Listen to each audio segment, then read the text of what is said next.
जा रहा है। बढ़ते आगे बात बिहार की करेंगे, जहां पर एक विधायक ने हिंदुस्तान की कसम लेने से इनकार कर दिया। दरअसल एआईएमआईएम की विधायक की जो है विधानसभा में धमाकेदार एंट्री।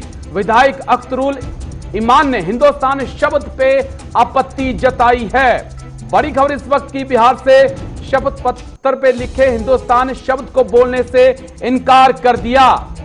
हिंदुस्तान की बजाय भारत शब्द का इस्तेमाल करने की उनकी तरफ से गुजारिश की गई। बड़ी खबर इस वक्त की बिहार से, जहां पे विधानसभा सेशन में एआईएमआईएम की हंगामेदार एंट्री देखने को मिली है।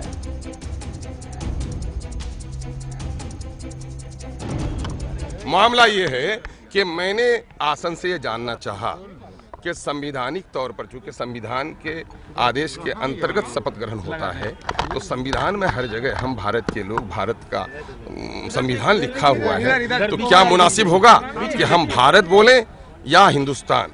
परंपरा रही तो कोई भारत बोले। मैंने तो कहा भाई हिंदुस्तान से मोहब्बत है बेपनाह, भारत से प्रेम भी बहुत है, इंडिया से लव भी। लेकिन हिंदुस्तान कहने से हिंदू का बोध होता है क्या? हिंदुस्तान कहने से हिंदू राष्ट्र का बोध होता है क्या? नहीं, हिंदुस्तान राष्ट्र बोध का नहीं होता है। मैंने कहा कि संवैधानिक तौर पर चूंकि भारत का प्रयोग ज्यादा हो रहा है और वहाँ हम लोग कानून बनाने वाले लोग हैं, तो संविधान के इशारे को सामने में रखना चाहिए। लेकिन इसी शब्द कहने में कोई गुरेज है आपको? कोई गुरेज नहीं। मैंने कहा सारे जहाँ से अच्छा हिंदुस्तान हमारा, ये नहीं सुना अब तक आपने? बैठे बिठाए वालों को आपने एक मुद्दा दे दिया। कोई मुद्दा नहीं है। सवाल ये पैदा होता है, सवाल ये ठीक है, वो तो उनका पुराना जुमला है, गरीबों के लिए, दलितों के लिए, अकलितों के लिए कब्रिस्तान और पाकिस्तान को, तो उनका पुराना जुमला, कोई नई बात लाइए तो उनके लिए, उनको उसके अलावा हिंदुस्तान की सरजमीन को, यहाँ के लोगों की तालीम, यहाँ के लोगों की सुरक्षा, यहाँ नारी का सम्मान, ये उनका सब्जेक्ट मैटर है क्या? मैं कह रहा हूँ कि उनको तो इस सब की मिर्ची लग गई, न जाने क्यों।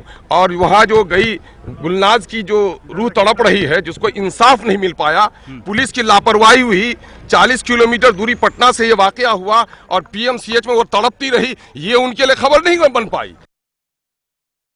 जानकारी के लिए मेरे साथ मेरे सहयोगी रहमत कलीम जुड़ चुके हैं, सीधा उन्हीं का रुख करते हैं।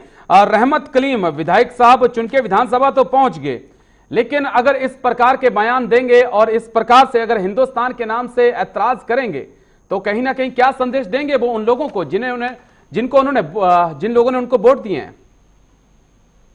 कि एक ऐसा मामला था जिस पर बाद में हंगामा हुआ मीडिया में, जब मालूम हुआ ऐसा कि अंदर असेंबली में जैसे ही हलफबर्दारी हो रही थी, शपथ दिलाया जा रहा था, तब उस वक्त अख्तरुल ईमान उर्दू में शपथ ले रहे थे। उनके हाथ में जो पर्चा था उसमें उर्दू में सब कुछ लिखा हुआ था, पूरा मैटर जो होता है वो उर्दू में लिखा हुआ था। और उर्दू की खास बात यह है कि उर्दू में एक तरफ जहाँ हिंदुस्तान भी इस्तेमाल करते हैं, वहीं भारत भी इस्तेमाल करते हैं। तो भारत को लेकर जैसे अख्तरुल ईमान खुद कह रहे थे कि वो कहीं ना कहीं संवैधानिक शब्द है, संवैधानिक मान उसको ज्यादा मिलता है और ज्यादा इस्तेमाल होता है। और आमतौर से उर्दू में भी देखें तो उर्दू में हिंदुस्तान के मुकाबले में भारत ज्यादा इस्तेमाल हुआ है, इसलिए एक उनके अपने तौर पे एतराज था, या फिर यूं कहें कि उन्होंने नोटिस किया कि हिंदुस्तान की जगह और भारत के हैं। हालांकि उन्होंने बाद में सफाई दी, उन्होंने वो नज़म भी पढ़ के सुनाई जो हिंदुस्तान के हर मदरसे में हर सुबह ये पढ़ाया जाता है कि सारे जहां से अच्छा हिंदुस्तान हमारा, तो ये भी पढ़ के सुनाया। उन्होंने ये भी बताया कि इससे कोई एतराज नहीं है, लेकिन एक छोटी सी बात थी जिसे उन्होंने नोटिस किया। हालांकि उस नोटिस करने पर और उसके लिए परमिशन मांगने पर हमने देखा जीतन मांझी जो प्रोटेम स्पीकर थे, उन्होंने हैरानी भी जाहिर की, और साथ ही साथ जो और 4 एमआईएम के और जो मेंबर थे उन्होंने भी हैरानी जाहिर की, क्योंकि वो जब पढ़ रहे थे, उन्होंने जब हल्फ उठाया था, शपथ ली थी, तो उसमें उन्होंने हिंदुस्तानी पढ़ा था। अख्तरुल ईमान अकेले नोटिस कर गए। शायद ये उनको पता है कि ये लंबे सियासी खिलाड़ी हैं बिहार की राजनीति में एमआईएम की तरफ से, तो उनको पता है किस तरह से सुर्खियों में आते हैं, किस तरह से सुर्खियां बटोरी जाती हैं, तो उनको शायद इस तरह की भनक है, इस तरह का आइडिया है, इसलिए उन्होंने ऐसा किया, वरना इसके लिए इसके जड़ में कुछ नहीं है, इसकी सफाई उन्होंने खुद दी है। लेकिन रहमत कलीम, बात छोटी हो सकती है, लेकिन इस बात को लेकर अब एक नया विवाद शुरू हो सकता है। जी, जाहिर सी बात है, हिंदुस्तान और भारत का विवाद शुरू होगा। दोनों हमारा ही देश है और दोनों हमारे ही नाम है। इसको जितना तूल दिया जाए उतना ही हमारे लिए नुकसानदेह है।